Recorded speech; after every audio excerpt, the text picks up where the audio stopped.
Hello, Omar. My name's Ben. Do you mind if I examine your neck? No. Can I ask you to take your top... The patient should have neck and upper thorax exposed and be seated on a chair. This is not how to examine the neck after an injury, and care should be taken if there is another potential cause of instability, such as rheumatoid arthritis. Inspecting from in front and behind, note the posture of the head and neck. Palpate the spinous processes from the occiput to T1.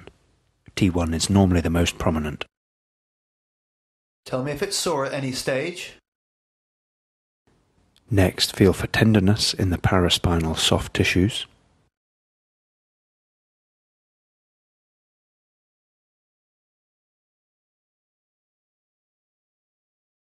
And then in the supraclavicular fossae, for cervical ribs or enlarged cervical lymph nodes. Feel the structures in the anterior neck, including the thyroid gland.